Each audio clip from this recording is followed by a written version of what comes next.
Allegiance does not shift but only enlarges its endearment to hold both mothers. One with her crown of woven corn husks, the other shrouded in a rough woven veil. Why must we pray to only one? To us they are the same, le addolorate, grieving women. In Sicily, the sacred and the profane are kin. As it has been with other adventures in my life, this one began with an assignment. It was the summer of 1995, and I'd been married to the Venetian for nearly 9 months. I was asked by a scholarly monthly magazine to write a seminal piece on the interior regions of Sicily. By then I'd written extensively of the glories in the coastal cities and towns, the lustrous footfalls of the Greeks, the splendored epitaphs impressed by Saracen sheiks and Norman kings.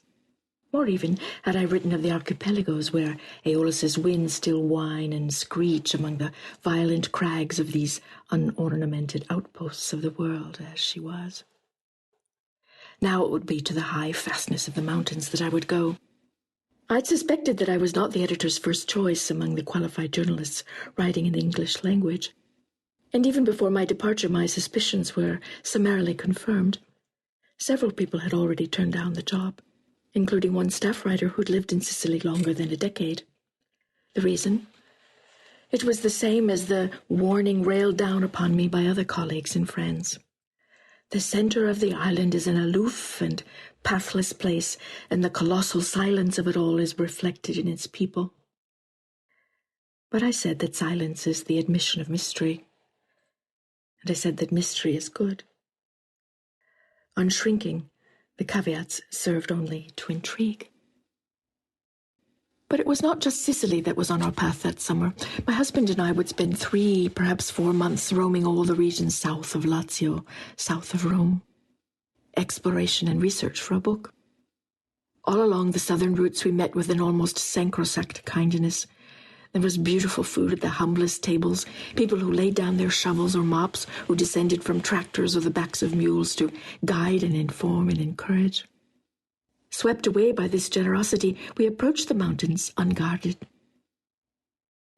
I'd set some fundamental plans by telephone and post with museum docents and with professors of art history and archaeology, with writers and journalists, cooks and bakers. Or so I'd believed.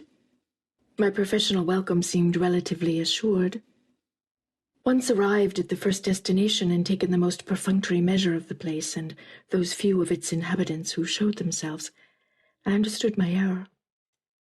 At appointed hours and appointed places I sat alone. Numbers dialed rang into infinity, not to worry. There was the next place and the one after that. But the next place was always the same as the place before it.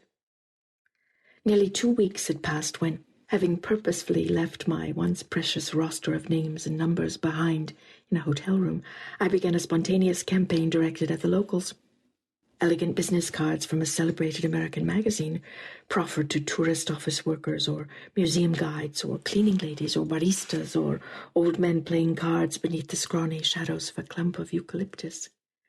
All this roused nothing more than mumbles, primal grunts. From young men who leaned against church walls, thumbs cradled in their belts, eyes at half-mast like ancient lizards deep in the torpors of the dragging sun, they raised no sound at all. Even those pivotal interviews that had been arranged by my editor were ignored or forgotten. The meticulously drawn route was marked only by misanthropic silences and closed doors and epic heat. I surrendered. I telephoned the editor to tell him so. There was silence then, even from him.